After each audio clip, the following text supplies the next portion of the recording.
Okay, so we are up to section 15 regarding your artist development plan. We've gone through all of it so far this semester. So today we're going to be talking about section 15, the very end of artist development, and that is preparing for product development. So preparing for product means preparing to license. Also part of your preparing for product development is preparing to perform, getting gigs. Part 3 would be preparing to record.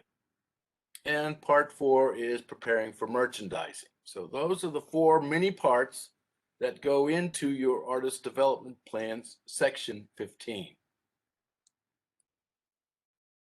And as I mentioned to you before, plan your work and work your plan. So you need preparation. That's why we've been going through this artist development stuff in the first place. The last thing you need to do when an opportunity comes knocking at your door is to say, hold on a minute, let me go fix something. I'll be right back. And when I get back, we can continue with this opportunity. Good luck with that. Monkey's dead, show's over. So the opportunity arises, you have to be prepared. Success needs preparation. So when the door of opportunity opens, you're prepared to run through it.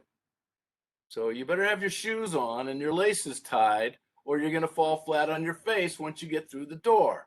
The whole point here is to be able to succeed in the business, and that's why you're putting time and effort into making your artist development plan a success. Okay, so preparing for product development. We have a strategy, we have a execution, we have a budget, and we have a development team.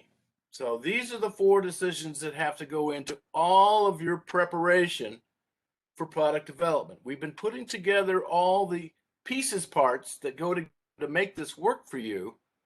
However, you have to make the step yourself. You have to take the next step in order to start getting into product development. Now, this section isn't about product development. It's about preparing for product development. So just be aware of that. Product development is actually gigging or recording or merchandising or actually doing the licensing through publishing and so forth. This is just getting prepared for all of that so that you're ready to gig, you're ready to record, you're ready to get into the nitty-gritty of making money in the industry. So for each one of those, you have to come up with a strategy, an execution, a budget, and a team. Okay, so preparing for product development means you have to think about your idea. Okay, we want to do a gig. Okay, we want to do some recording. Okay, we want to license or merchandise. Okay, so you come up with the idea.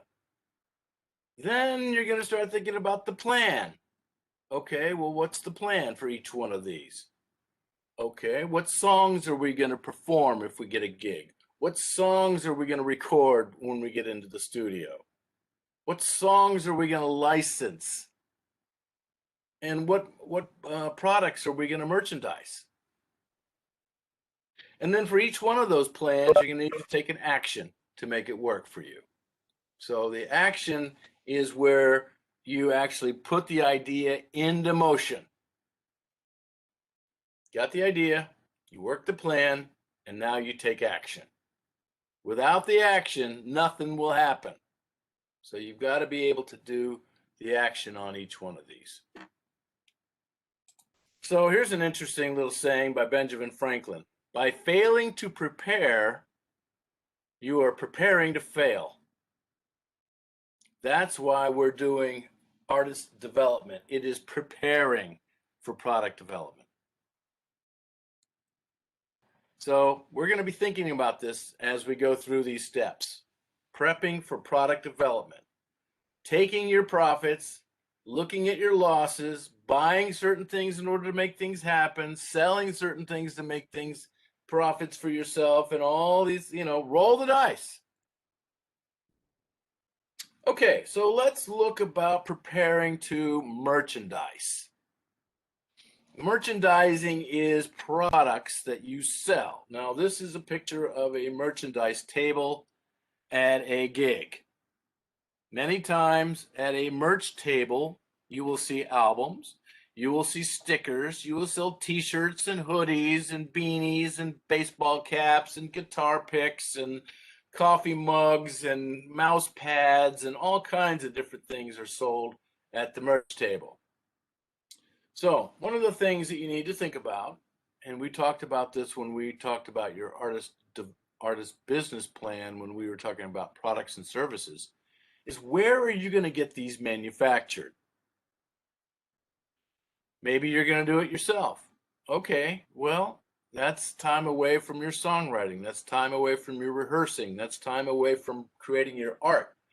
Okay, but it is possible. You're going to manufacture these yourself in your home. Maybe you have a silk screening device that can do your t-shirts and hoodies and so forth. But then we have to start thinking about quality. Okay, so for example, I like things that are embroidered. I don't like a whole lot of things that are silk screened. And I'm pretty picky on what I buy because I want to be able to wear it. Sometimes I'll buy something only to support the artist, but then I don't ever wear it. So it all depends on what it is that you're trying to market and merchandise. So you do have to come up with a merchandising list. This is part of your product list as well. So you need to think about looking at your artist business plan and combining it with your artist development plan for your products that you're planning to merchandise. And then you have to think about, okay, well, where am I going to sell this merchandise? Okay, obviously, like the picture says, merch table. Okay, you've got a table set up at the venue where you're performing. Great. Does it look professional? Does it look good? Is there a skirt around the table, for example, or the boxes all under there all hanging out? What does it look like? Is there a way to accept money other than cash?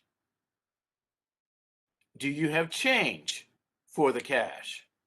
Okay, this is part of your sales plan, but they all intermingle. What are you going to do when someone comes up with $100 bill and wants to buy a $7 shirt or $12 shirt? You got to have ones, you got to have some fives, you got to have some tens and some 20s, and then now you got a $100 bill. What if the next person walks up with another $100 bill? Okay, so you got to have some sort of way to accept money. Now it can be done through Square, and it has a little thing to slide a debit card or a credit card, goes right into your account right that moment. Or maybe you have a laptop where you can accept monies through PayPal. People can do that. So you just have to think about, if I'm going to have a merch table at a gig, how am I going to accept cash or payment or both? Okay. What about another spot where you can sell your merch? How about your website? Yes, you can sell merch on your website. Maybe you have a little link at the top that says merchandise. People click on it. Now they can pick their shirt and their hat and their size and their color and all the things that they want. Do you have it in inventory? Do you have to tell that customer that they have to wait? Do you have it ready to go? Do you have it bagged up? Do you have it boxed? How are you going to ship it? How are you going to accept payment? Same question. Things to think about. Okay, what about selling merch in a local record store? I used to have a company called Play Records. I sold a lot of t-shirts that say Play Records on them. As a matter of fact, I sold more t-shirts than I did some of the artists that I was representing. It was a great logo and it worked great, and the t-shirts sold like crazy. I sold thousands of them in mom and pop record stores. So when you want to sell your merchandise, you have to think about how you're going to do this. Are you going to sell it on consignment, or are you going to sell it where the store actually buys it outright from you? You need to ask, what's it going to be? And then how are you going to accept those payments? Are you going to take checks? Think about that. There's good and bad about checks. Maybe the check's no good. If it's from a fan customer and they're going to write you a check, are you going to check ID to make sure it's their name on the check? These are just things to think about with merchandising. The plan for merchandising is, and then write your plan.